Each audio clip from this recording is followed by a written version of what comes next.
கிறிஸ்துவில் அன்புக்குரியவர்களே, பிதாவாகிய கடவுளாலும் ஆண்டவராகிய இயேசு கிறிஸ்துவினாலும் உங்கள் அனைவருக்கும் கிருபையும் சமாதானம் உள்ளவராக. இந்த தொழுகையை இல்லங்களிலிருந்து கேட்டுக்கொண்டிருக்கின்ற உங்கள் அனைவரையும் வாழ்த்தி ஆசீர்வதிப்பதில் நான் மிக்க மகிழ்ச்சி அடைகின்றேன். இந்த தொழுகையின் ஆரம்பமாக நாம் கூடி மீட்பு பாதத்தில் என்ற பாடலை நாம் இணைந்து பார்ப்போம்.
நம்முடைய இரட்சணிய கண்மலையை சங்கீர்த்தனம் பண்ண கடவோம். வாருங்கள், துதித்தலுடனே அவர் சன்னதிக்கு முன்பாக வந்து சங்கீதங்களால் அவரை ஆட்பரித்து பாட கடவோம். கர்த்தரே மகா தேவனும் எல்லா தேவர்களுக்கும் மகாராட்சமாயிருக்கின்றார். பூமியின் ஆழங்கள் அவர் கையில் இருக்கிறது, பர்வதங்களின் உயரங்களும் அவருடையவைகள், சமுத்திரம் அவருடையது, அவரே அதை உண்டாக்கினார். வெட்டாந்தரையும் அவருடைய கரம் உருவாக்கிற்று. நம்மை உண்டாக்கின கர்த்தருக்கு முன்பாக நாம் பணிந்து குனிந்து முழங்கால் பணியிட கடவோம். வாருங்கள், இறைவேண்டல் செய்வோம். மகா பரிசுத்தமும் மட்டில்லாத கிருபையும் மிகுந்த இரக்கமும் நிறைந்த நல்ல ஆண்டவரே, மகிழ்ச்சியான ஆசீர்வதிக்கப்பட்டு ஓய்வு நாளுக்காகவும் தெய்வீக ஆராதனைக்காகவும் ஆண்டவருக்கு நாங்கள் நன்றி சொல்லுகின்றோம். கொரோனா வைரஸ் உலகத்தை அச்சுறுத்தி கொண்டிருக்கின்ற இந்த காலகட்டம் 13வது ஞாயிற்றுக்கிழமை. இதனாலும் உம்முடைய பிள்ளைகளாகிய நாங்கள் எங்களுடைய இல்லங்களில் உம்முடைய திருச்சமூகத்தை நோக்கி பார்ப்பதற்கு, ஆண்டுடைய நாமத்தை நாங்கள் மகிமைப்படுத்துவதற்கு ஆண்டவர் எங்களுக்கு தந்து கொண்டிருக்கின்ற கிருபைகளுக்காக ஆண்டவருக்கு ஸ்தோத்திரம் செலுத்துகின்றோம். இரக்கம் நிறைந்தவரே, இந்த நேரத்திலும் உம்முடைய திருச்சமூகத்தை நோக்கி பார்க்கின்ற ஒவ்வொரு பிள்ளைகளையும் உம்முடைய விசேஷித்த கிருபையினால் நிரப்ப வேண்டும் என்று ஆண்டவருக்கு நாங்கள் செபிக்கின்றோம். இந்த தொழுகையிலும் நாங்கள் பாடுகின்ற பாடல்கள், படிக்கின்ற திருமறை பகுதி, சிந்திக்கின்ற ஆண்டுடைய வார்த்தைகள் எல்லாம் ஆண்டவர் பார்வையில் அருமையாக இருக்க ஆண்டவர் நோக்கி நாங்கள் செபிக்கின்றோம். இந்த தொழுகையை ஆண்டவர் ஆசீர்வாதமாக்கி தர வேண்டும் என்று கொண்டாடுகின்றோம். நிறைவரையிலும் உம்முடைய கிருபை இருக்கட்டும். துதிகர மகிமையாவற்றையும் ஆண்டவருக்கே செலுத்துகிறோம். மீட்பர் மூலம் ஜெபங்களும் அற்புதரை நல்ல கடவுளே. ஆண்டவரே, நாம் போற்றும் வண்ணமாக அனைவரும் எழுந்து இணைந்து கீர்த்தனைகளில் 26வது கீதத்தை நாம் பாடுவோம். கீதம் எண் 26. இயேசு நாயகனை துதி செய் செய் செய் செய் செய் இயேசு நாயகனை என்ற பாடலை பாடுவோம். கீதம் எண் 26.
நின்றவாறே முறை முறையாக படிக்க வேண்டிய சங்கீதம் 29.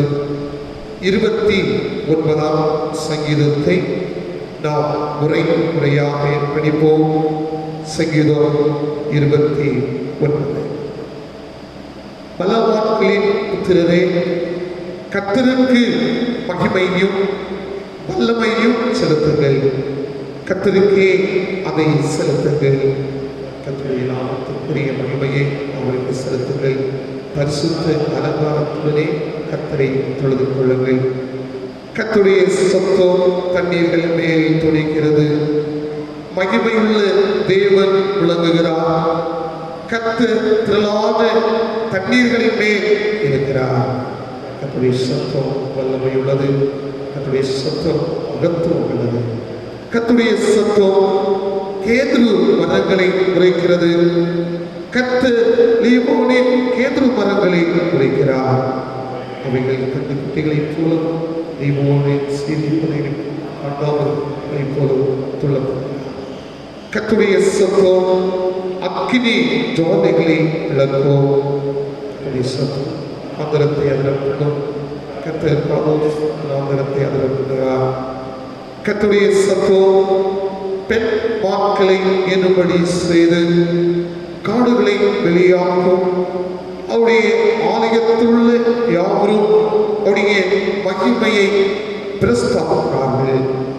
கர்த்தர் ஜலவாத்தின் மேல் உட்கார்ந்திருக்கிறார். கர்த்தர் என்றைக்கும் ராஜாவாக வீற்றிருக்கிறார். அனைவரும் இணைந்து சொல்லுவோம். கர்த்தர் தமது ஜனத்திற்கு பலன் கொடுப்பார். கர்த்தர் தமது ஜனத்திற்கு சமாதானம் அருளி அவர்களை ஆசீர்வதிப்பார்.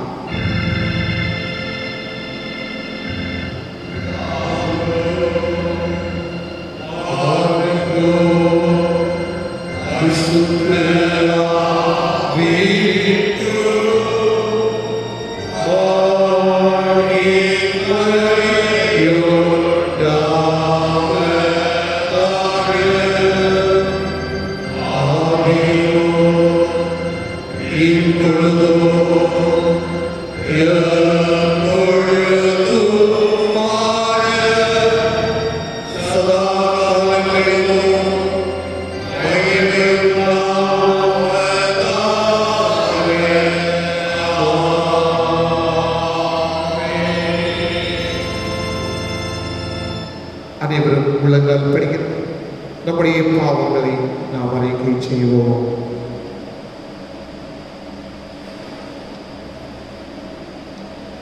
நண்பர்களே,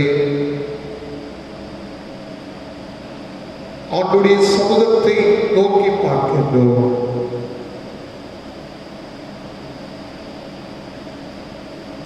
திருமறையில் இளைய குமாரன் நான் எழுந்து என் தந்தையிடம் சென்று,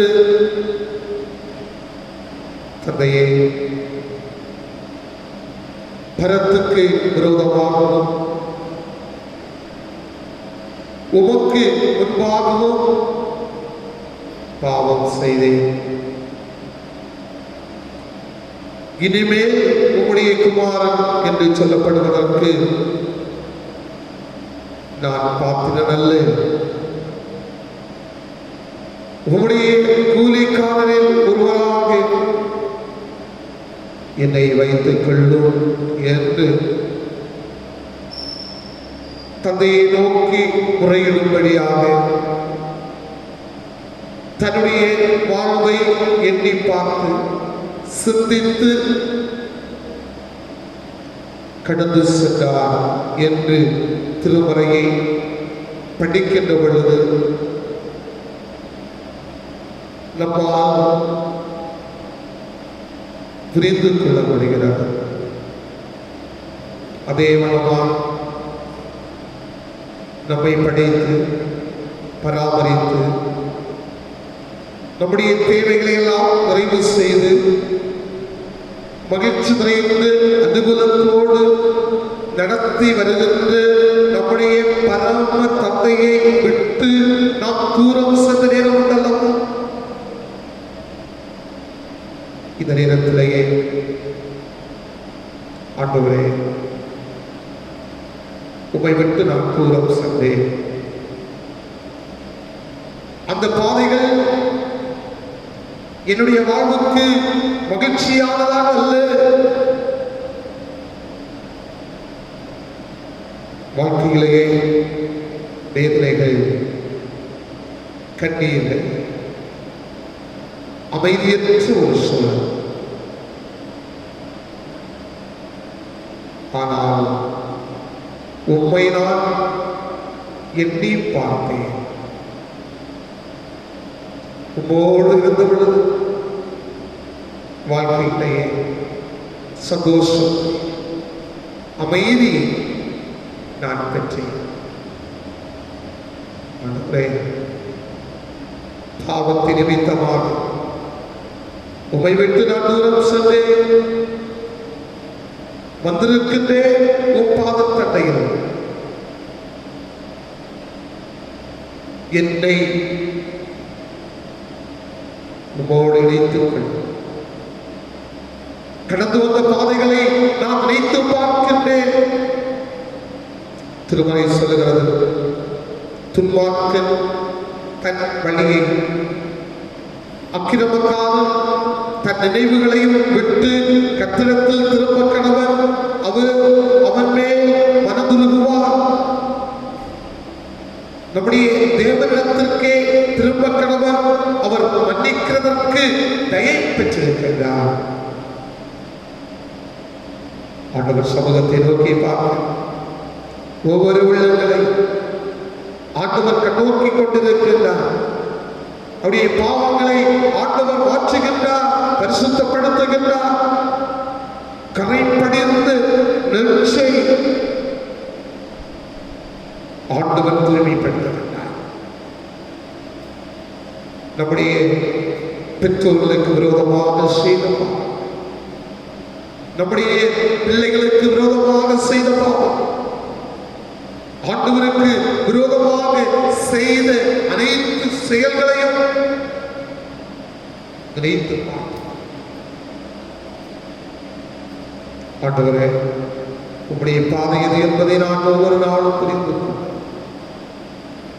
அந்த பாதையிலேயே நான் பயணம் செய்வதற்கு என்னை தகுதிப்படுத்தும், என் மீது இரக்கம் காண்பியும் என்று சொல்லி ஆண்டவரை நோக்கி நாம் முறையிடுவோம். ஆண்டுடைய இரக்கத்திற்காக ஆண்டவருடைய சமூகத்தை நோக்கி ஆகவே நம்முடைய பாவங்கள் எல்லாவற்றையும் அறிக்கை செய்யும் பண்ணமாக நாம் அனைவரும் நீங்காத பாவம் என்று அந்த பாடல் வரிகளை பாடி நம்முடைய பாவங்களை நாம் அறிக்கை செய்வோம்.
மிகுந்த இறக்குமுறையே நம்முடைய பாவங்களாவற்றை மன்னித்து நம்முடைய வாழ்வை தூய்மைப்படுத்தி நம் அனைவரையும் நித்திய வாழ்வுக்கினராக அழைத்து செல்வாராக.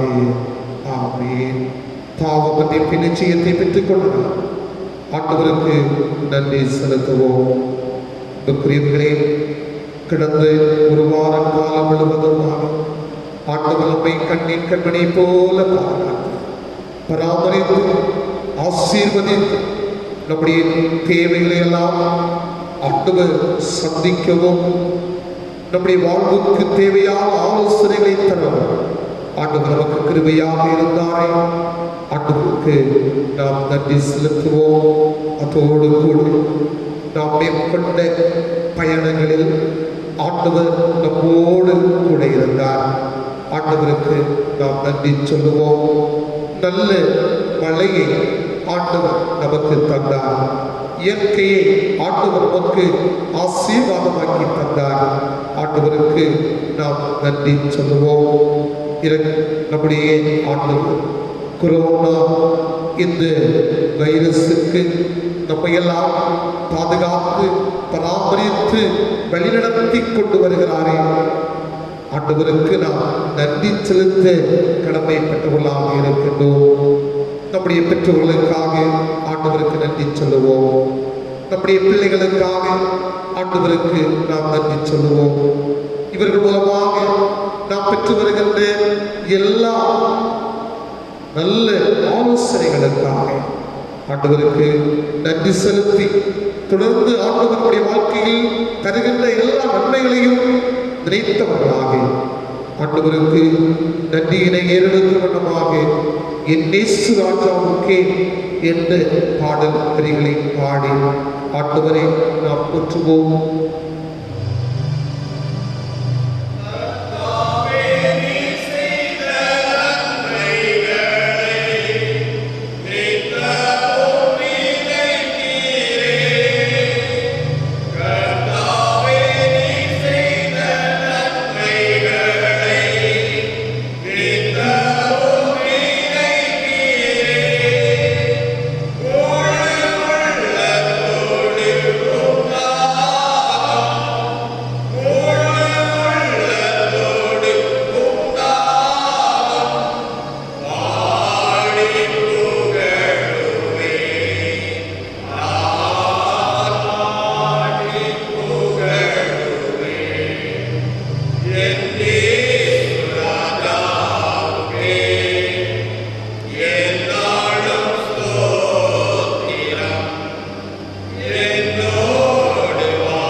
நன்றி செலுத்தினார். ஆண்டவரே கற்றுத்தந்த சொல்லத்தை அனைவரும் இணைந்து சொல்லுவோம். பரமண்டலங்களின் பிதாவே, உம்முடைய நாமம் பரிசுத்தப்படுவதாக, உம்முடைய ராஜ்யம் வருவதாக, உம்முடைய சித்தம் பரமண்டலத்தில் செய்யப்படுவது போல பூமியிலையும் செய்யப்படுவதாக. எங்கள் வேண்டிய ஆகாரத்தை அன்று எங்களுக்கு தாரும். எங்களுக்கு தவாய் குற்றம் செய்வதற்கு நாங்கள் மன்னிக்கிறது போல எங்கள் பாவ குற்றங்களை எங்களுக்கு மன்னியும். பேசிக்கப்படாமல் தீமையில் நிலச்சித்துக் கொள்ளும். ராட்சியும் வல்லமையும் மகிமையும் என்றைக்கு விடுவதில்லை. அமர்வே படிக்க வேண்டிய திருமறை பகுதி ஆதியாகமம் புஸ்தகம் 13ஆம் அதிகாரம் வசனங்கள் 1 தொடங்கி அந்த அதிகாரம் அடங்கிய வசனங்கள். ஆதியாகமம் அதிகாரம் 13 வசனங்கள் 1 தொடங்கி அந்த அதிகாரம் அடங்கிய வசனங்களை படிக்கின்றேன், கேளுங்கள். ஆதியாகமம் 13ஆம் அதிகாரம் 1ஆம் வசனம் தொடங்கி. ஆபிராமும் அவன் மனைவியும் அவனுக்கு உண்டான யாவும் அவனோடு லோத்தும் எகிப்தை விட்டு தென் திசையில் வந்தார்கள். ஆபிராம் மிருக ஜீவன்களும் வெள்ளியும் பொன்னுமான ஆஸ்திகளை உடைய சீமானாயிருந்தார். அவன் தன் பிரயாணங்களிலே தெற்கே இருந்து பெத்தேல் மட்டும் பெத்தேலுக்கும் ஆய்க்கும் நடுவாக தான் முன்பு கூடாரம் போட்டதும் தான் முதல் ஒரு பலிபீடத்தை உண்டாக்கினதுமான ஸ்தலம் மட்டும் போனார். அங்கே ஆபிராம் கர்த்தருடைய நாமத்தை தொழுது கொண்டான். ஆபிரகாமுடனே வந்த லோத்துக்கும் ஆடு மாடுகளும் கூடாரங்களும் இருந்தன. அவர்கள் ஒருமித்து குடியிருக்க அந்த பூமி அவர்களை தாக்க கூடாது வந்தது. அவருடைய ஆஸ்தி மிகுதியாயிருந்தபடியால் அவர்கள் ஒருமித்து வாசம் பண்ண ஏதுமில்லாமல் போயிற்று. ஆபிரகாமுடைய மந்தை மேய்ப்பவருக்கும் லோத்துடைய மந்தை மேய்ப்பவர்களுக்கும் வாக்குவாதம் உண்டாயிற்று. அக்காலத்திலே கானானியரும் பெரிசியரும் அத்தேசத்தில் குடியிருந்தார்கள். ஆபிராம் லோத்தை நோக்கி, எனக்கும் உனக்கும் என் மேய்ப்பருக்கும் உன் மேய்ப்பருக்கும் வாக்குவாதம் வேண்டாம். நான் சகோதரன். இந்த தேசமெல்லாம் உனக்கு முன் இருக்கிறது அல்லவா? நீ என்னை விட்டு பிரிந்து போகலாம். நீ இடதுபுறம் போனால் நான் வலதுபுறம் போகிறேன். நீ வலதுபுறம் போனால் நான் இடதுபுறம் போகிறேன் என்றார். அப்பொழுது லோத்து தன் கண்களை ஏறெடுத்து பார்த்து யோர்தான் நதிக்கு அருகான சமபூமி முழுவதும் நீர்வளம் பெருகிறதாய் இருக்க கண்டார். கர்த்தர் சோதோமையும் கொமோராவையும் அழிக்கும் முன்னே சோவாக்கு வழி மட்டும் அது கர்த்தருடைய தோட்டத்தை போலவும் எகிப்து தேசத்தை போலவும் இருந்தது. அப்பொழுது லோத்து யோர்தானுக்கு அருகான சம பூமி முழுவதையும் தெரிந்து கொண்டு கிழக்கே பிரயாணப்பட்டு போனார். இப்படி அவர்கள் ஒருவரை ஒருவர் விட்டு பிரிந்தார்கள். ஆபிராம் கானான் தேசத்தில் குடியிருந்தார். லோத்து அந்த யோர்தானுக்கு அருகான சம பூமியில் உள்ள பட்டணங்களில் வாசம் பண்ணி சோதோமுக்கு நேரே கூடாது. சோதோமின் ஜனங்கள் பொல்லாதவர்களும் கர்த்தருக்கு முன்பாக மகா பாவிகளுமாய் இருந்தார்கள். லோத்து ஆபிராமை விட்டு பிரிந்த பின்பு கர்த்தர் ஆபிராமை நோக்கி, உன் கண்களை ஏறெடுத்து நீ இருக்கிற இடத்திலிருந்து வடக்கேயும் தெற்கேயும் கிழக்கேயும் மேற்கேயும் நோக்கினார். நீ பார்க்கிற இந்த பூமி முழுவதையும் நான் உனக்கும் உன் சந்ததிக்கும் என்னைக்கும் இருக்கும்படி கொடுத்து உன் சந்ததியை பூமியின் தூளை போல் பெருக பண்ணுவேன்.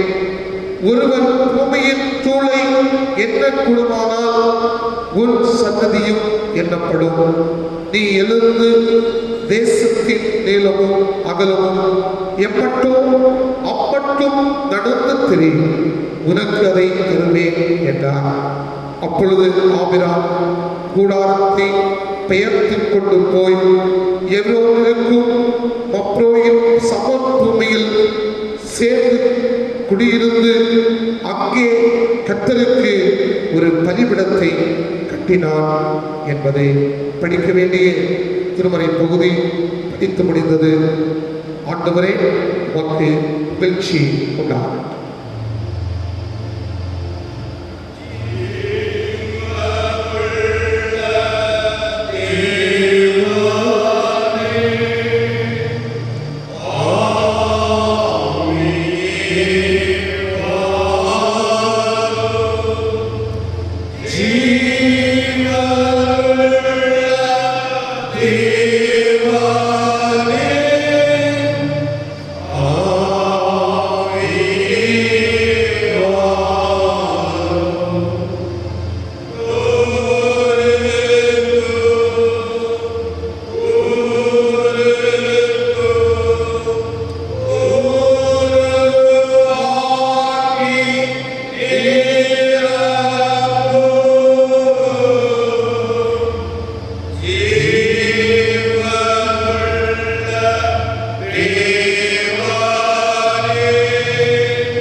ஆண்டவரே, உம்மை நாங்கள் துதிக்கின்றோம், நன்றி சொல்லுகின்றோம். இதனாலையும் ஆண்டவர் எங்களுக்கு தந்து ஒவ்வொரு பிள்ளைகளும் உம்முடைய இல்லத்திலிருந்து உம்முடைய சமூகத்தை வாஞ்சிப்பதற்கு ஆண்டவர் தந்த கிருபைகளை எண்ணி ஆண்டவருக்கு ஸ்தோத்திரம். இந்த நேரத்திலும் உம்முடைய வார்த்தைகளை சிந்திக்கும்படியாக நாங்கள் முற்படுகின்றோம். ஆவியானவர் தாமே எங்களோடு கூட செயல்பட வேண்டும். இறைமகன் இயேசுவின் இன்பமுள்ள நாமத்தில் ஜெபிக்கின்றோம் என்பதிலே இந்த நல்ல கடவுளே. ஒரு விஷயத்தோடு உங்கள் அனைவருக்கும் காலை வணக்கத்தை தெரிவித்துக் கொள்வதில் நான் மிக்க மகிழ்ச்சி அடைகின்றேன். கொரோனா வைரஸ் இந்த 13வது ஞாயிற்றுக்கிழமை ஆலயத்தில் கூடி வர முடியவில்லை என்று சொன்னால் ஊடகங்கள் வெளியாக ஆண்டுடைய வார்த்தைகளை கேட்டு ஆண்டவரை மகிமைப்படுத்துவதற்கு ஆண்டவர் கிருபையாக இருக்கின்றார். நாமெல்லாம் ஆண்டவரை நோக்கி மற்றாட நாம் மீண்டும் தூண்டப்படுகின்றோம். ஆண்டவர் ஆலயத்தை திறந்து ஆலயத்தில் கடந்து வந்து ஆண்டவரை ஆராதிக்கக்கூடிய ஒரு சூழலை ஆண்டவர் நமக்கு தர வேண்டும். உலகத்தை அச்சுறுத்தி கொண்டிருக்கின்ற இந்த கொரோனா வைரஸ் தேசங்களை விட்டு அகல வேண்டும். மக்கள் இயல்பு நிலைக்கு நேராக கடந்து வர வேண்டும். ஆகவே ஆண்டவருக்கு நாம் பயந்து ஆண்டவர் சமூகத்தை நாம் ஒவ்வொரு நாளும் மாற்றிக்க நாம் கடமைப்பட்டிருக்கின்றோம். வெகு சீக்கிரத்தில் எல்லா தடைகளையும் மாற்றி ஆண்டவரை ஆராதிப்பதற்கு ஆண்டவர் கிருபை செய்வார். இந்த நாளில் சற்று நேர சிந்தனைக்கு துணையாக தெரிந்து கொண்டு திருமுறை வசனம் நாம் படிக்க கேட்டதான ஆதியாகம புஸ்தகம் 13ஆம் அதிகாரம் 8-9 வசனத்தை நான் படிக்கின்றேன். ஆதியாகமம் 13ஆம் அதிகாரம் வசனங்கள் 8-9. ஆபிரகாம் லோத்தை நோக்கி, எனக்கும் உனக்கும் என் மேய்ப்பருக்கும் உன் மேய்ப்பருக்கும் வாக்குவாதம் வேண்டாம். நான் சகோதரர், இந்த தேசமெல்லாம் உனக்கு முன் இருக்கிறது அல்லவா? நீ என்னை விட்டு பிரிந்து போகலாம். நீ இடதுபுறம் போனால் நான் வலதுபுறம் போகிறேன். நீ வலதுபுறம் போனால் நான் இடதுபுறம் போகிறேன் என்றான். அன்புக்குரியவர்களே, இந்த பகுதியை நான் படித்து பார்க்கின்ற பொழுது விட்டு கொடுத்து வாழுகின்ற ஒரு தன்மையினை இந்த பகுதியிலேயே நாம் தெளிவாக கண்ணியமாக பார்க்க முடிகிறது. இந்த பகுதியில் சொல்லப்பட்டிருக்கின்ற ஆபிரகாம் லோத்துவை நோக்கி அவர் சொல்லுகின்ற காரியம், இந்த தேசமெல்லாம் நமக்கு இருக்கிறது, நாம் சொந்தமாக்கிக் கொள்வதற்கு இதோ கடவுளால் தரப்பட்டிருக்கிற ஒன்று. இதோ நீ ஆசீர்வாதமாகத்தான் இருக்கின்றாய். நீ என்னை விட்டு பிரிந்து போகலாம். ஆனால் ஒன்று, நீ இடதுபுறம் போனால் நான் வலதுபுறம் போகின்றேன். நீ வலதுபுறம் போனால் நான் இடதுபுறம் போகின்றேன் என்று சொல்லி ஆபிரகாம் விட்டு கொடுத்து வாழுகின்ற ஒரு சூழலை இந்த பகுதியிலேயே நாம் பார்க்க முடிகிறது. நண்பர்களே, சுயம் நலம் நிறைந்து இந்த உலகத்தில் நாம் எல்லாரும் வாழ்ந்து கொண்டிருக்கின்றோம். இந்த உலகத்தை நாம் எண்ணி பார்க்கின்ற பொழுது உலகத்தில் வாழ்ந்து கொண்டிருக்கின்ற ஆண்டவரால் படைத்த மனிதர்களை எல்லாம் இன்றைய காலகட்டத்தில் நாம் நினைத்து பார்க்கின்ற பொழுது சுயம் நலம் நிறைந்து மனிதர்களாக வாழ்ந்து கொள்கின்றார்கள். எப்படி என்று சொன்னால், நான் எனது என்னுடையது என்று அடைமொழி சொற்களால் தான் அவர்கள் இந்த உலகத்திலேயே வாழ்ந்து கொண்டிருக்கின்றார்கள். ஒவ்வொரு மனிதனுடைய வாழ்விலும் அந்த நாவிலிருந்து புறப்படுகின்ற வார்த்தைகளும் அதுதான். நான் எனது என்னுடையது என்று வார்த்தைகள் தான் இன்றைய காலகட்டத்தில் இன்றைய சூழலில் எல்லா நிலைமைகளிலும் நிறைந்திருக்கிறதை நாம் பார்க்கின்றோம். எதையும் தான் வைத்துக் கொள்ள வேண்டும், தன்னிடத்தில் உள்ளதை யாருக்குமே கொடுக்க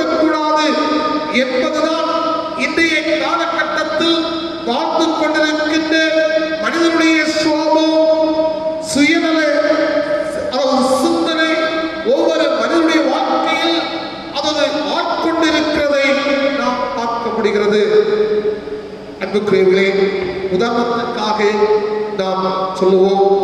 என்ன என்று சொன்னால், நம்முடைய அதாவது பேருந்து பஸ் ஒரு இடத்துல ஒரு பஸ் ஸ்டாண்டில் நிற்கிறது என்று சொன்னால், அந்த இடத்தில் அந்த பஸ் வருகிறது என்று சொன்னால், அந்த பஸ்லேயே அநேக மக்கள் ஏறுவதற்கு அங்கே முந்திக் கொள்கிறார்கள்.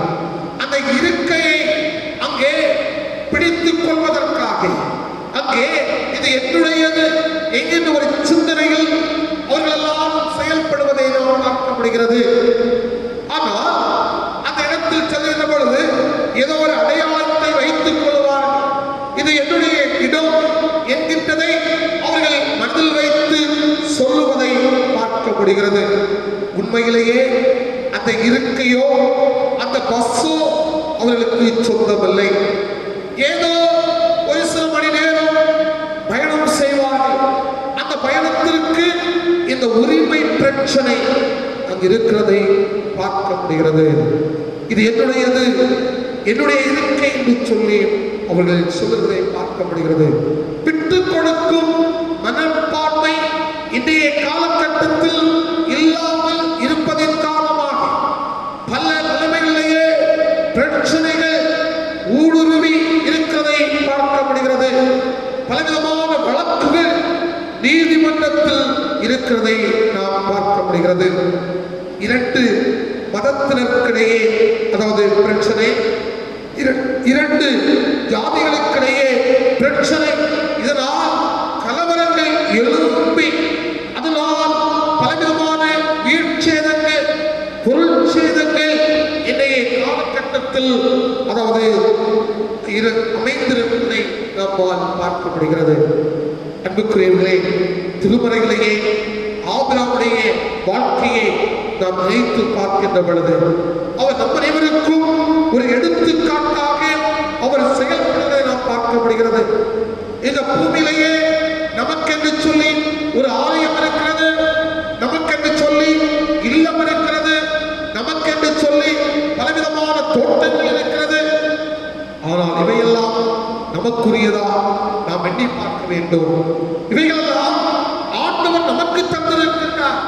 அதை நாம் சிறப்பாக பயன்படுத்த வேண்டும். அதற்காகத்தான் திருமறையில் ஒரு வசனம் சொல்கிறது, பூமியும் அது நிறைவும் யாருடையது? கடவுளுடையது. இந்த உலகத்தில் எவையெல்லாம் நாம் நம்முடைய வாழ்வுக்கு ஆசீர்வாதமாக இருக்கிறது என்று சொல்லி கருதுகின்றோமோ, எவையெல்லாம் நமக்கு நன்மையாக இருக்கிறது என்று சொல்லி நாம் நினைத்துக் கொண்டிருக்கின்றோமோ, எல்லாமே ஆண்டவருடையது, ஆண்டவருடையது என்பதை நாம் நினைத்து பார்க்க வேண்டும். இந்த உண்மையை இந்த உலகத்தில் வாழ்ந்து கொண்டிருக்கின்ற மனிதர்களாகிய நாம் புரிந்து கொள்ளாமல் இதற்கு பல சூழ்நிலைகளை நாம் உருவாக்கி எல்லாம் எனக்குரியது என்பதை இன்றைய காலகட்டத்திலேயே மக்கள் நினைத்துக் கொள்வதை நம்மால் பார்க்க முடிகிறது. பாருங்கள், இந்த நேரத்திலேயே சிந்தித்து பார்க்க வேண்டும். இந்த வார்த்தைகளை கேட்டுக் கொண்டிருக்கின்ற ஆண்டுடைய பிள்ளைகள் இதை சிந்தித்து பார்க்க வேண்டும். என்னுடைய வாழ்க்கையில் விட்டு கொடுக்கின்ற தன்மைகள் இருக்கிறதா? என்னுடைய வாழ்க்கையிலேயே நான் எல்லாவற்றையும் எனக்காக்கிக் கொள்ள வேண்டும் என்கின்ற ஒரு சிந்தனை மனப்பான்மை எனக்குள்ளாக இருக்கிறதா? திருமறையில் கூட என்ன சொல்லப்படுகிறது? உங்கள் சத்துருக்களை சிநேகியுங்கள். இதோ உங்களை யாரெல்லாம் சபிக்கின்றார்களோ அவர்களை எல்லாம் நீங்கள் ஆசீர்வதியுங்கள். அவர்களுக்கு நீங்கள் எவ்வளவு நன்மைகளை செய்ய முடியுமோ அவைகளை எல்லாம் நீங்கள் செய்யுங்கள். இதை ஆண்டவர் பார்த்துக் கொண்டிருக்கிறார். ஆக உலகத்திலேயே வாழ்வு பெற்றிருக்கின்ற நாம் விட்டுக் கொடுக்கின்ற மனப்பான்மை இடைய மக்களாக வாழ வேண்டும் என்று சொல்லி இதோ ஆண்டவர் நம் அனைவருக்கும் அவர் சொல்லுகின்ற ஒரு வார்த்தையாக இருக்கிறது. அன்புக்குரியவர்களே, இந்த விட்டுக் கொடுக்கின்ற மனப்பான்மையில் திருமறையை சார்ந்து 3 காரியங்களை நான் உங்கள் முன்னிலையில் வைக்க ஆசைக்கின்றேன். 3 மனிதர்களை உங்கள் முன்னிலையில் நான் சுட்டிக்காட்ட ஆசைக்கின்றேன். முதலாவது, நான் ஏற்கனவே படித்து அந்த பகுதியில் தான் அது விட்டு கொடுக்கின்ற தன்மையை திருமறையில் நாம் தெளிவாக பார்க்கின்றோம். ஆதியாகமம் 13வது அதிகாரத்தை படித்து பார்க்கின்ற பொழுது நம்மால் பார்க்கப்படுகிறது.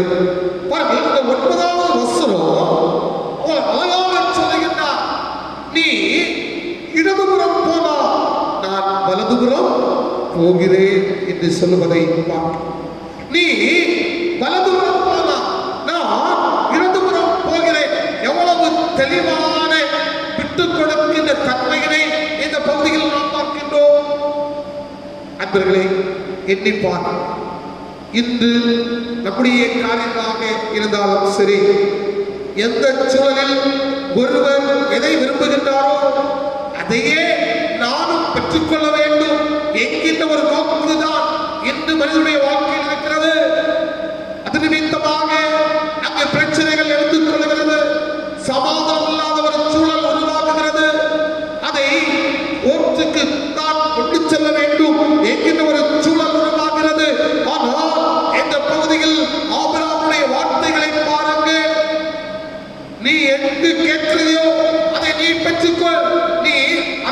நீ பெற்றுக்கொண்டதை நீ எடுத்துக்கொள். நீ கேட்கிறதை, அதை தாண்டி இருக்கிறதை நான் எடுத்துக்கொள்கிறேன் என்று அவர் சொல்கிறார்.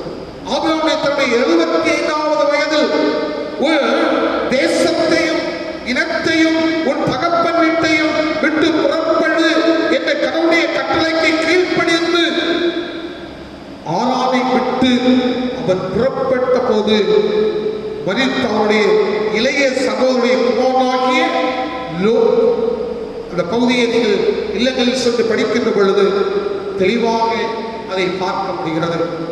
பாருங்கள், லோத்துடைய பெரியப்பா ஆபிரகாம், பாருங்கள், இவரோடு கூட இருந்த பொழுது லோத்து வாழ்க்கையில் செழிப்பை பெற்றிருக்கலாம், பலவிதமான ஆலோசனைகளை பெற்றிருக்கலாம், தன்னுடைய தொழில் சார்ந்த, தன்னுடைய வருமானம் சார்ந்த சூழ்நிலைகளில் பல ஆலோசனைகளை இந்த லோத்து பெற்றிருக்கலாம். ஆகவே எப்படியும் என்னுடைய பெரியப்பாவாக இருக்கின்ற ஆபிரகாமை விட்டு பிரிவதற்கு மனமில்லாதவர்தான்.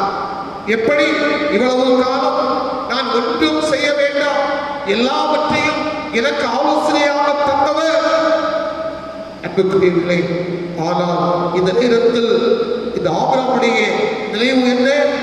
நீ வளர்ந்து விட்டாய், நீ தன்னிச்சையாக எல்லாவற்றையும் சிந்திப்பதற்குரிய மனப்பான்மை உனக்குள்ளாக வந்துவிட்டது.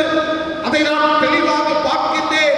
இந்த நேரத்திலேயே தனித்தனியாக இருப்பது, தனித்தனியாக நம்முடைய தொழில்களை நாம் நிறைவேற்றுவது அது சிறப்பான ஒன்று. அன்புக்குரியவர்களே, ஆகவே நீ ஒரு திசையை தெரிந்து கொள், அந்த திசையிலேயே நீ கடந்து செல். நான் அதை மறு திசையில் நான் கடந்து செல்லுகின்றேன் என்று சொன்னதை அந்த பகுதியிலேயே நாம் தெளிவாக பார்க்கின்றோம். லோத்து அங்கே கிழக்கு பக்கமாக பயணமானார். ஆபிரகாம் அங்கே கானான் நாட்டுக்கு நேராக கானான் நாட்டில் வாழ்ந்து வருகின்றார். இந்த பகுதியிலேயே நாம் எண்ணி பார்க்க வேண்டும். அவர்கள் அந்த பிரிகின்ற தன்மையில் இரண்டுமே சந்தோஷப்படுகின்றார்கள். அதை திருமறையை படித்து பார்க்கின்ற பொழுது நம்மால் புரிந்து கொள்ள முடிகிறது. யாரெல்லாம் என்று சொன்னால், அங்கே லோத்து ஒருவேளை ஆபிரகாமை குறித்து அவர் சிந்தித்துக் கொண்டிருந்தாலும் லோத்தும் அவனுடைய மனைவியும் அங்கே மகிழ்ச்சி அடைகின்றார்கள்.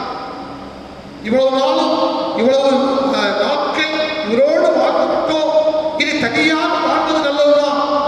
இரண்டாவதாக கடவுள் தன்னிச்சையாக வாழ்வதை விரும்புகிறார் என்று சொல்லி நம்மால் புரிந்து கொள்ள முடியும்.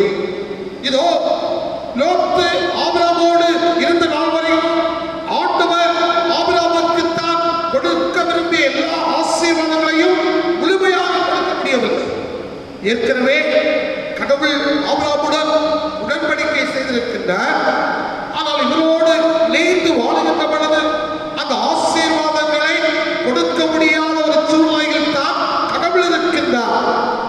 ஆனால் இப்பொழுது உன் தகப்பன் வீட்டை விட்டு புறப்படு, என்று சொன்ன அவருடைய கட்டளைக்கு ஆபிரகாம் முழுமையாக கீழ்ப்படிந்தார் என்று சொல்லி நாம் பார்க்கின்றோம். ஆம் அன்புக்குரிய இந்த பகுதியை நாம் இன்னும் நீங்கள் உடைய இல்லங்களிலிருந்து சிந்தித்து பார்க்க வேண்டும்.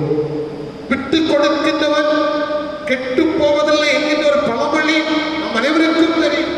ஆக விட்டு கொடுக்கின்ற ஒரு தன்மையில் ஆபிரகாம் வாழ்ந்த ஒரு சூழலை இந்த பகுதி நமக்கு தெளிவாக சொல்கிறது.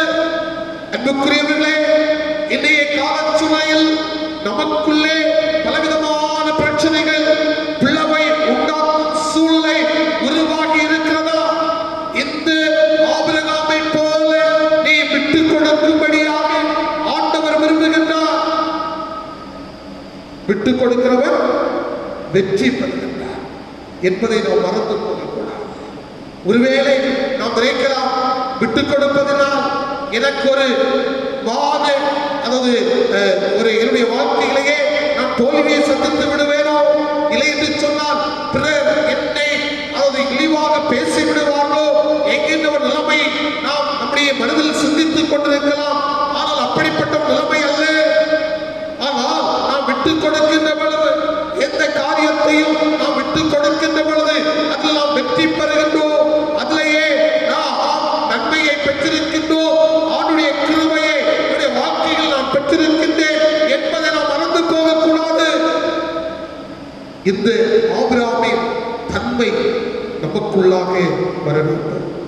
இதோ நாம் விட்டு கொடுக்கின்ற வாழ்க்கை வாழுகின்றோம் என்று சொன்னால் ஆண்டவர் நம்மை அதிகமாக ஆசீர்வதிப்பதற்கு அது வழிவகை செய்கிறது. அதான் நம்முடைய பொருள்.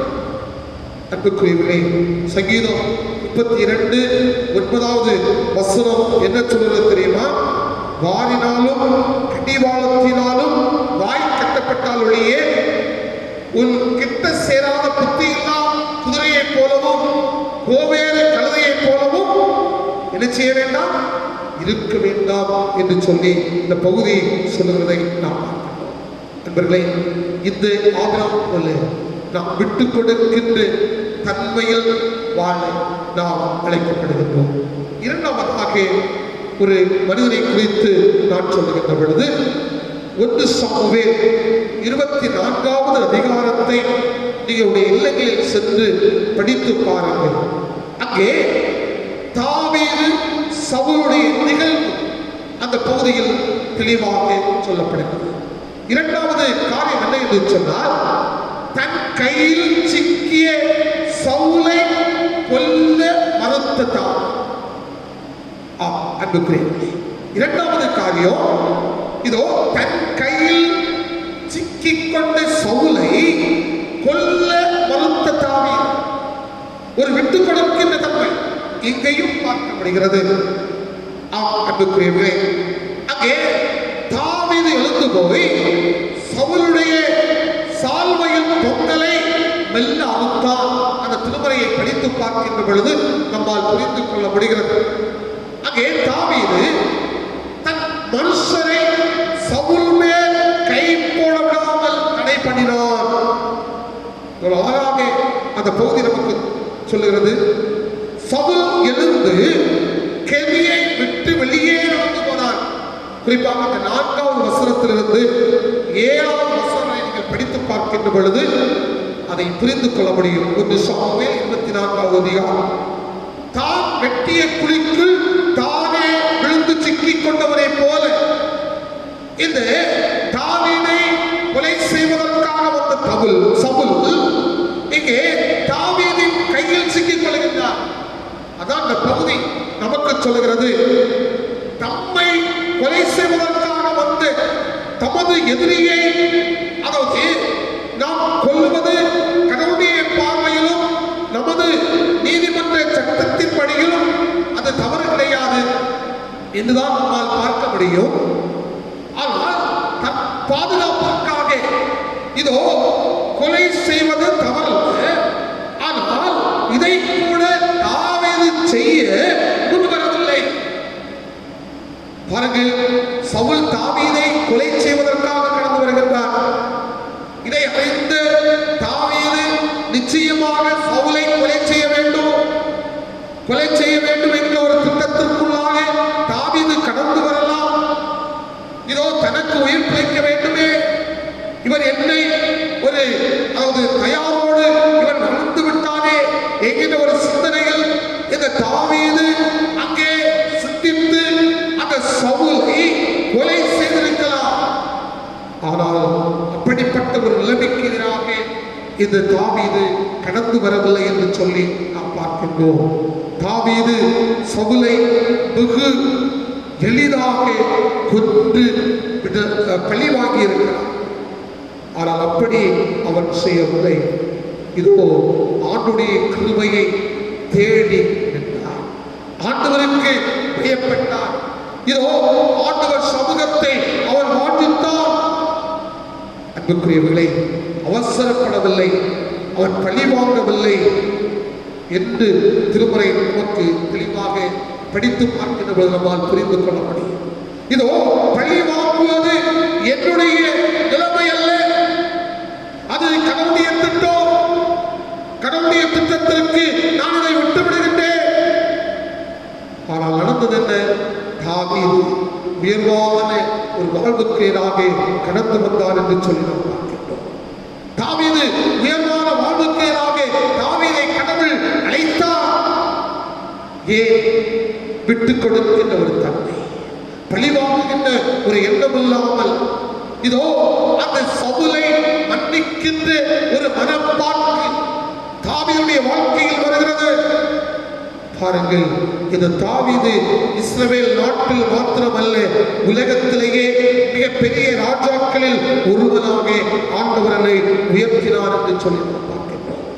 அன்புக்குரிய திருச்சபையின் மக்களே, இந்த வார்த்தைகளை கேட்டுக்கொண்டிருக்கின்ற இந்த நேரத்தில் நம்முடைய வாழ்க்கையை எண்ணி பார்க்க வேண்டும். பழி வாங்குகின்ற ஒரு சூழல் நம்முடைய வாழ்க்கையில் இருக்கிறதா? இந்த உலகத்திலேயே ஆண்டவர் அப்படிப்பட்ட ஒரு சிந்தனையில் இல்லை. ஆண்டவர் இதோ ஆண்டவருடைய திட்டத்தை நிறைவேற்றுகின்ற மக்களாக இந்த உலகத்தில் வாழும்படி நாம் எல்லாம் ஆண்டவரால் படைக்கப்பட்டிருக்கின்றோம். இதோ மன்னிக்கின்ற மன்னப்பா இந்த தாவீதை போல தனது எதிரியை மனப்பூர்வமாக மன்னிப்பதற்கு நாம் எல்லாரும் ஆயத்தமாக இருக்கின்றோமா? இதை நாம் எண்ணி பார்க்க வேண்டும். அன்புக்குரியவர்களே, இந்த தாவீதை போல உயர்வான வாழ்வை நாம் நம்முடைய வாழ்க்கை, குடும்பத்தில், நம்முடைய பிள்ளைகளுடைய வாழ்க்கையில் நாம் பெற்றுக்கொள்ள வேண்டுமா? மகிழ்ச்சி நிறைந்த அனுகூலம் நம்முடைய வாழ்க்கையில் கடந்து வர வேண்டுமா?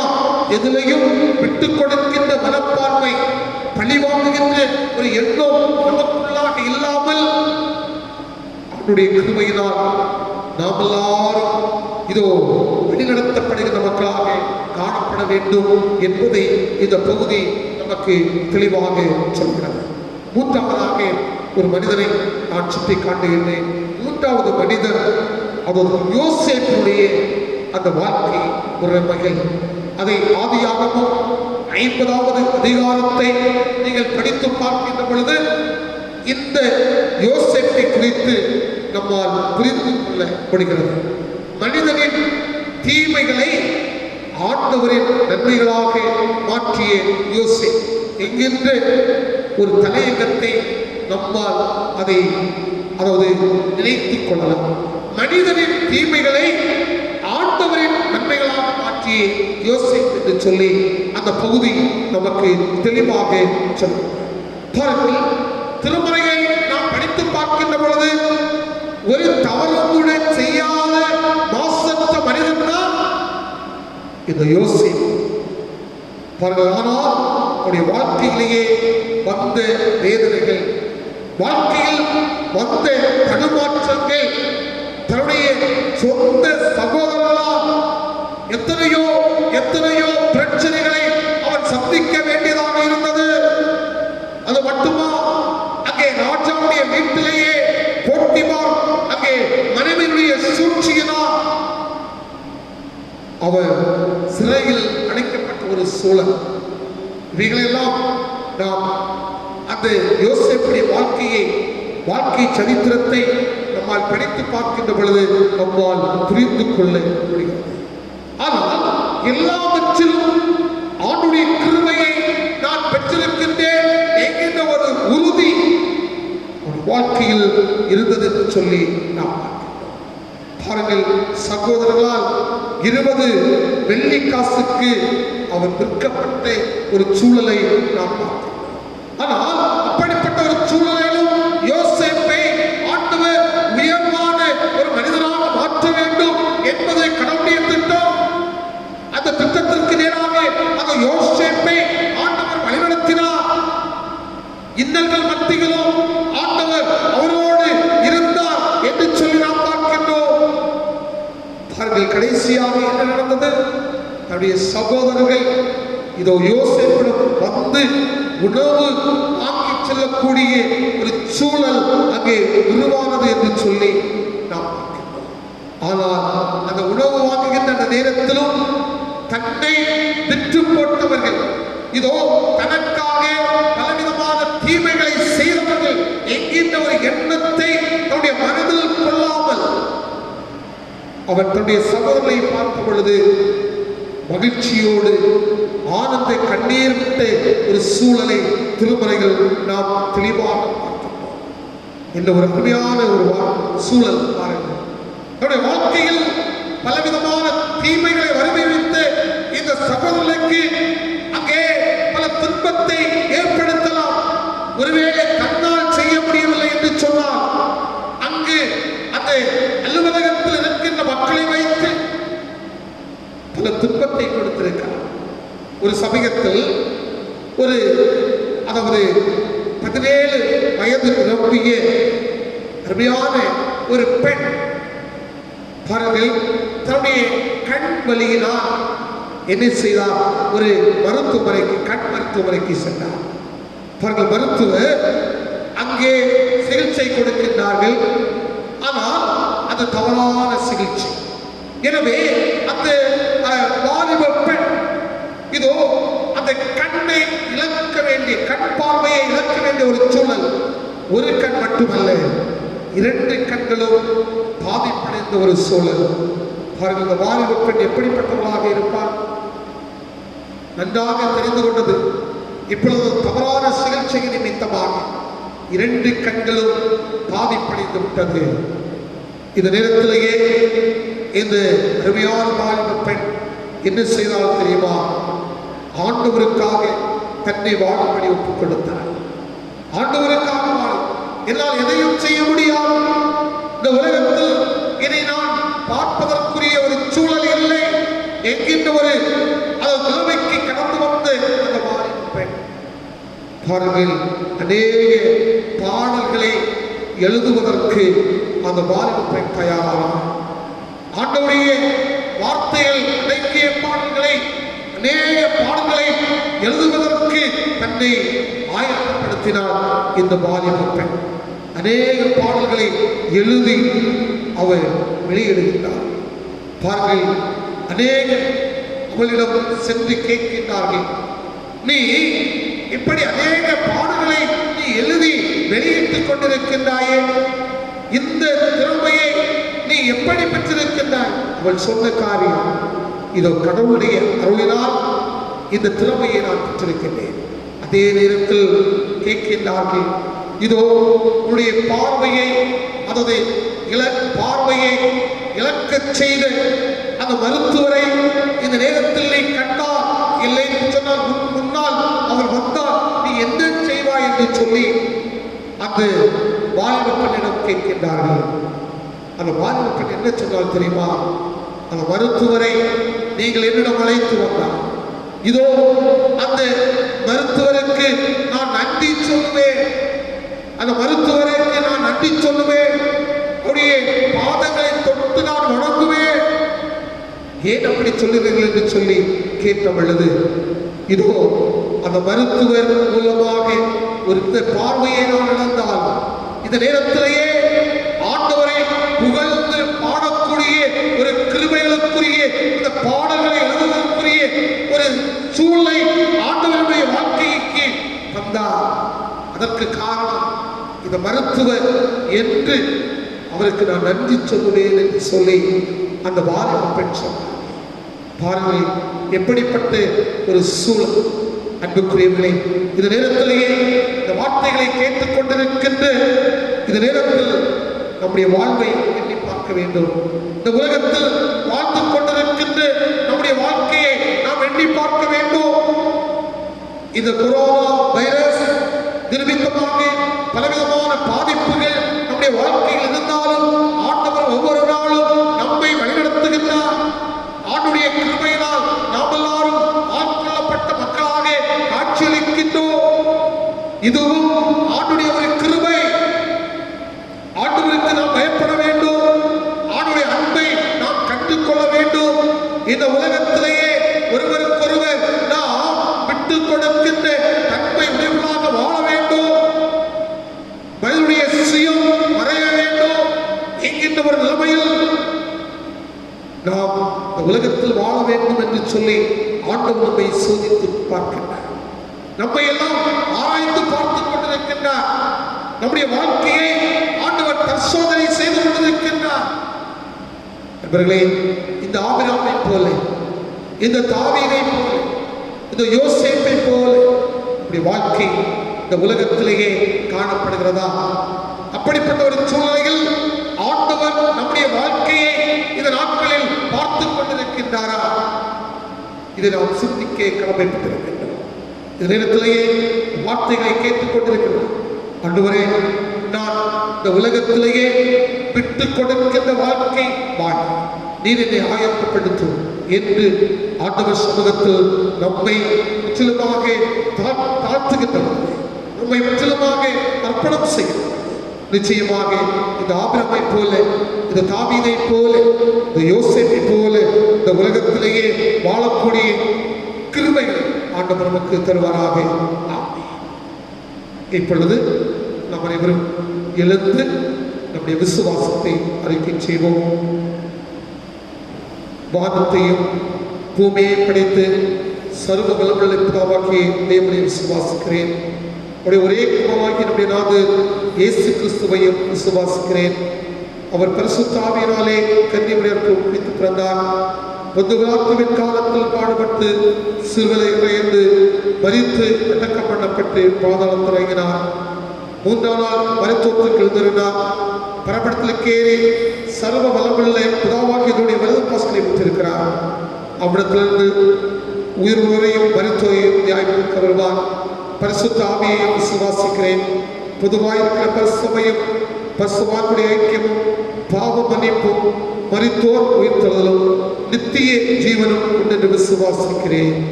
அனைவரும் நின்றவாறே இந்த தொழுகை நிறைவாக ஞான பாடலில் 275வது ஞான பாடலை நாம் அனைவரும் இணைந்து பாடுவோம்.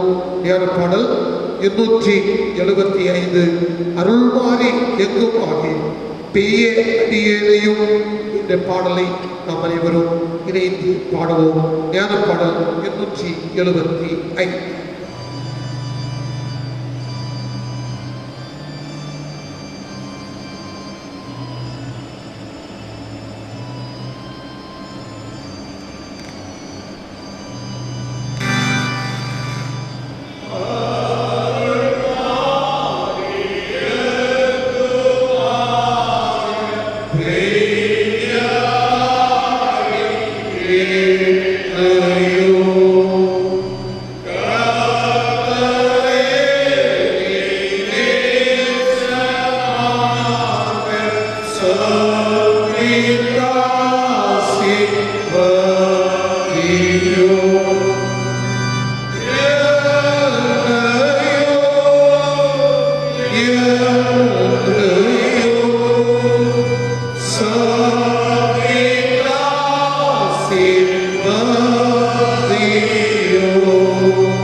Amen.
கிருபை நிறைந்து நல்ல ஆண்டவரே,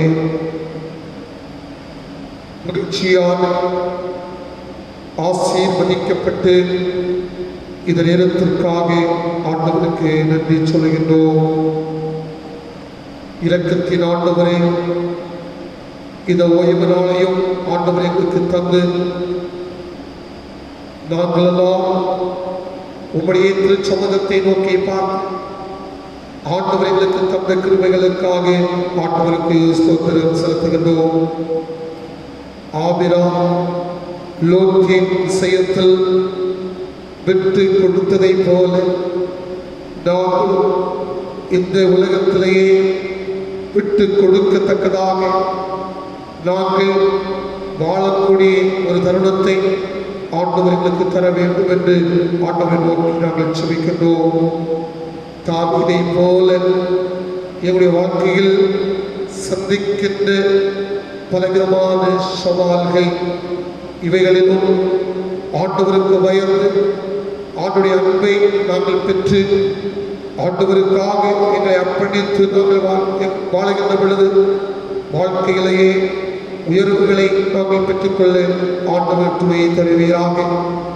யோசேப்பு தனது வாழ்க்கையில் நடந்த ஒவ்வொரு நிகழ்விலும் அது நல்லதோ கெட்டதோ அது கடவுளுடைய சித்தத்தை நோக்கி பார்ப்பது என்னுடைய கடமை என்கின்ற ஒரு நிலைமையில் ஆண்டவர் சமூகத்தை நோக்கி பார்த்து வாழ்க்கையில் உயர்வான ஒரு நிலைமையை பெற்றார் என்று சொல்லி திருமறை எங்களுக்கு சொல்லுகிறது. இரக்கத்தின் ஆண்டவரே, உம்முடைய பிள்ளைகளாகி நாங்கள் எல்லாரும் உமக்காக நாங்கள் வாழவும் ஆண்டவர் சமூகத்தை நாங்கள் ஆண்டவரை நோக்கி பார்க்கவும் ஆண்டவருடைய பிரசனத்தினால் நாங்கள் ஆட்கொள்ளப்படவும் ஆண்டவர்களுக்கு துணை தர வேண்டும் என்று ஆண்டவர்களுக்கு நாங்கள் செபிக்கின்றோம். இந்த நாட்களிலும் நம்முடைய இல்லங்களிலிருந்து ஆண்டவர் சமூகத்தை நோக்கி பார்க்கின்ற ஒவ்வொரு பிள்ளைகளோடும் ஆண்டுடைய கிருபை நிறைவாக தங்கியிருக்க வேண்டும் என்று ஆண்டவருக்கு நாங்கள் செபிக்கின்றோம். இரக்கத்தின் ஆண்டவரே, கொரோனா வைரஸ் நிமித்தமாக இதோ மக்களுடைய இயல்புகளை பாதிக்கப்பட்டிருக்கிறது. கொரோனா வைரஸ் நிமித்தமாக அநேக மக்கள் பாதிக்கப்பட்டிருக்கின்றார்கள் என்று சொல்லி நாங்கள் அறிகின்றோம், கேள்விப்படுகின்றோம், ஒன்றுவரை பார்க்கின்றோம். தந்தையே, நேரத்திலேயே தேசத்தை விட்டு இந்த வைரஸ் முற்றிலுமாக அகன்று போக ஆண்டவரை நோக்கி நாங்கள் செபிக்கின்றோம் ஐயா. ஒவ்வொரு மருத்துவர்களுக்காக நாங்கள் செபிக்கின்றோம், ஒவ்வொரு தாதியர்களுக்காக ஜெபிக்கின்றோம், மருத்துவமனைகள் பணிவிடைகளை நிறைவேற்றுகின்ற பிள்ளைகளுக்காக ஜெபிக்கின்றோம், காவல்துறையினர்களுக்காக ஜெபிக்கின்றோம், துப்புரவு பணிவிடைகளை நிறைவேற்றுகின்ற அந்த பிள்ளைகளுக்காக நாங்கள் ஜெபிக்கின்றோம். ஆண்டுடைய கிருபை அனைத்து பிள்ளைகளோடு இருக்கட்டும். ஆண்டவரே, இந்த நாட்களிலும் அரசு எடுத்துக்கொள்கிற எல்லா முயற்சிகளுக்காக ஆண்டவர் நோக்கி நாங்கள் ஜெபிக்கின்றோம். ஆண்டவரே, இவைகள் மூலமாக இந்த வைரஸ் முற்றிலுமாக அகன்று போக ஆண்டவர் துணை தருவீராக. ஆண்டவரே, உம்முடைய ஆலயத்தில் கடந்து வந்து உம்மை ஆராதிக்க முடியாத ஒரு சூழ்நிலைக்குள்ளாக உம்முடைய பிள்ளைகள் எல்லாரும் ஆண்டவரே இந்த நேரத்திலேயே ஆண்டவரே பல சூழ்நிலைகளில் நாங்கள் அமைந்திருக்கிறது ஆண்டவர் காண்கின்றீர். வெகு சீக்கிரத்தில் ஆலயம் திறக்கப்பட நாங்கள் எல்லாரும் குடும்பமாக உடைய சமூகத்திலேயே கடந்து வந்து ஆண்டவரை மகிமைப்படுத்தி ஆண்டவர்களுக்கு துணை தர வேண்டும் என்று ஆண்டவரை நோக்கி நாங்கள் வேண்டுதல் செய்கின்றோம். குறிப்பாக சென்னை பட்டணத்திற்காக நாங்கள் ஜெபிக்கின்றோம் ஐயா. சென்னை பட்டணத்தை ஆண்டவர் ஆசீர்வதிப்பீராக. ஆண்டுடைய கிருபை அனுக்கிரகம் சென்னை பட்டணத்தோடு இருக்கட்டும். அநேக மக்கள் இந்த கொரோனா வைரஸுக்கு பாதிக்கப்பட்டிருக்கிறதை, வைரஸின் மூலமாக பாதிக்கப்பட்டிருக்கிறதை நாங்கள் அறிவோம். ஆண்டுடைய கிருபை கூட இருக்கட்டும் அப்பா. என்னுடைய கன்னியாகுமரி மாவட்டத்திற்காக நாங்கள் ஜெபிக்கின்றோம் தந்தையே. ஆண்டவரே, இந்த நோயினால் பாதிக்கப்பட்டிருக்கின்ற மக்கள் விடுதலை பெற்றுக் கொள்ளட்டும். போதும் ஆண்டவரே, இந்த நேரத்திலேயே உம்மை நோக்கி ஒவ்வொரு பிள்ளைகளும் கூப்பிடுகிறதை ஆண்டவர் அறிவி, ஒவ்வொருவருடைய கூப்பிடுதலை ஆண்டவர் கேட்டு இந்த வைரஸ் முற்றிலுமாக மாறி போக ஆண்டவர் அனுக்கிரகம் தர வேண்டும் என்று ஆண்டவரோடு நாங்கள் செபிக்கின்றோம். எங்களுடைய திருச்சபைக்காக, திருப்பணிகளுக்காக ஆண்டவருக்கு ஸ்தோத்திரம். சபைக்குழு அங்கத்தினர்களுக்காக ஜெபிக்கின்றோம். இந்த சபையை சார்ந்திருக்கின்ற அனைத்து குடும்பங்களுக்காக ஆண்டவருக்கு ஸ்தோத்திரம் செலுத்துகின்றோம். விலைகளோடு இருக்கின்ற பிள்ளைகளை ஆண்டவர் பலப்படுத்துவீராக. இப்படி ஆணி பாய்ந்து கரம் ஒவ்வொரு பிள்ளைகளையும் ஆண்டவரே காக்க வேண்டும் என்று ஆண்டவரோடு ஜெபிக்கின்றோம். எங்களுடைய திருச்சபையை சார்ந்து அன்புக்குரிய பிள்ளைகள் நம்முடைய தந்தையை இழந்து கண்ணீரோடு வேதனையோடு இருக்கிறதை ஆண்டவர் காண்கின்றேன். அருமையான பிள்ளைகளுக்கு ஆண்டவர் சமாதானத்தை அறிவீராக. கண்ணீரை ஆண்டவர் துடைக்க வேண்டும் என்று ஆண்டவரோடு செபிக்கின்றோம். இந்த நேரத்தில் ஆண்டவரே, கல்லுக்கூட்டம் சேகர திருச்சபையுடைய ஆண்டவரே தலைமை ஆயர் குடும்பத்திற்காக ஆண்டவரை நோக்கி நாங்கள் செபிக்கின்றோம். அருமையான மகனை இழந்து வேதனையோடு துயரத்தோடு இருக்கின்ற அருமையான போதகர் குடும்பத்திற்காக நாங்கள் ஜெபிக்கின்றோம். எங்களுடைய வார்த்தைகள் ஆண்டவரே அந்த குடும்பங்களுக்கு ஆறுதலை தராத ஆண்டவரே, ஆண்டவர் தம்முடைய பிள்ளையுடைய வாழ்வில் செயல்பட வேண்டும் என்று ஜெபிக்கின்றோம். இந்த ஆண்டவரே, எங்களுடைய திருச்சபைக்கு ஆயர் இல்லம் வாங்குவதற்காக ஆண்டவரே முயற்சிகளை மேற்கொண்டிருக்கின்றோம். ஆண்டவர் தாமே அந்த காரியத்தை நீர் வாய்க்கப்பட வேண்டும் என்று உமிரோக்கி நாங்கள் ஜெபிக்கின்றோம் அப்பா. இதற்காக ஆண்டவரே மக்கள் எல்லாரும் நன்கொடைகள் தந்து வெகு விரைவாக ஆண்டவரே இந்த ஆலயத்தினுடைய ஆயருடைய இல்லம் நாங்கள் பெற்றுக்கொள்வதற்குரிய கிருபைகளை ஆண்டவர்களுக்கு தர வேண்டும் என்று ஜெபிக்கின்றோம். அப்படி செய்ய இருக்கிறபடியால் ஆண்டவருக்கு ஸ்தோத்திரம் செலுத்துகின்றோம். இரக்கத்தின் ஆண்டவரே, இந்த வாரத்திலும் பிறந்த நாளை நினைவு கூறுகின்ற, திருமண நாளை நினைவு கூறுகின்ற அன்புக்குரிய பிள்ளைகளுக்காக ஜெபிக்கின்றோம். அடி எடுத்து வைக்கின்ற இந்த புதிய ஆண்டு அருமையான பிள்ளைகளுக்கு, ஆண்டவரின் குடும்பங்களுக்கு ஆசீர்வாதமாக அமைய ஆண்டவர் துணைத்தார். நல்ல மழையை தந்தே இயற்கையை ஆண்டவர்களுக்கு ஆசீர்வாதமாக்கி தந்திருக்கின்றேன். தொடர்ந்து இயற்கையை ஆண்டவர் எங்களுக்கு ஆசீர்வாதமாக்கி தாரும். தொடர்ந்து நாமத்தை நாங்கள் மகிமைப்படுத்தி ஆண்டுடைய அன்பை ஒவ்வொரு நாளும் ஒவ்வொரு நேரமும் நாங்கள் பெற்றுக்கொள்ளலாம் துணை தாரும். பணிமுறைகளை செய்து எல்லா பிள்ளைகளையும் ஆண்டவர் ஆசீர்வதிப்பீராக. வேலை வாய்ப்புகள் இல்லாமல் இருக்கின்ற பிள்ளைகளுக்கு ஆண்டவர் வேலை வாய்ப்புகளை தருவீராக. அரசு துறைகளிலும் தனியார் துறைகளிலும் பணிமுறைகளை நிறைவேற்றுகின்ற பிள்ளைகளை ஆண்டவர் ஆசீர்வதியும். வாகனங்களை ஓட்டுகின்றவர்கள் இன்னும் ஆண்டவரே கட்டுமான பணிமுறைகளை செய்கின்றவர்கள் எல்லாரையும் ஆண்டவர் ஆசீர்வதியும். தூரமான இடங்களில் இருக்கின்ற பிள்ளைகளுக்காக செபிக்கின்றோம். கல்விக்காக பணிக்காக சென்றிருக்கின்ற பிள்ளைகளை ஆண்டவர் ஆசீர்வதியும். குடும்பத்தார் நல்ல செய்தியை பெற்றுக்கொள்ள ஆண்டவர் துணை தர வேண்டும் என்று ஆண்டவர் நோக்கி நாங்கள் செபிக்கின்றோம். தொடர்ந்து நாங்கள் எல்லாம் ஆண்டுடைய அன்பை பெற்றுக்கொள்ள ஆண்டவர்களுக்கு துணை செய்வீராக.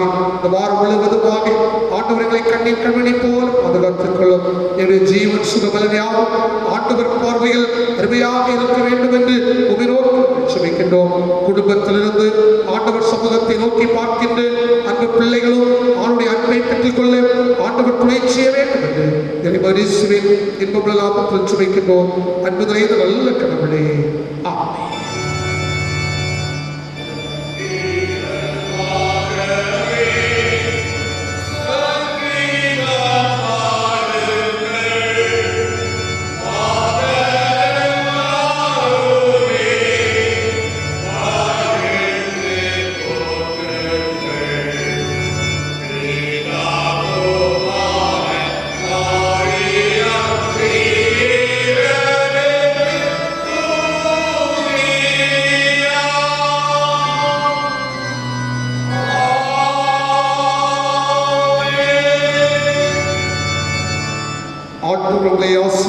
உங்களை காக்க கடவுள்.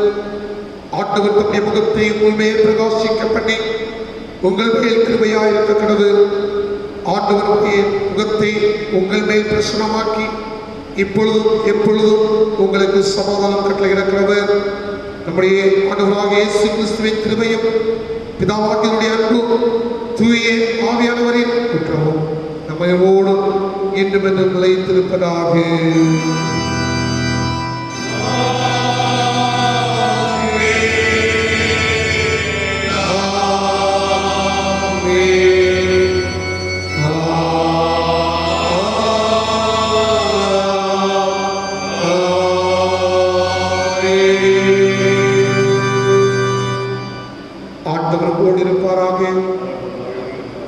சமாதானத்துடைய சென்று வாருங்கள்.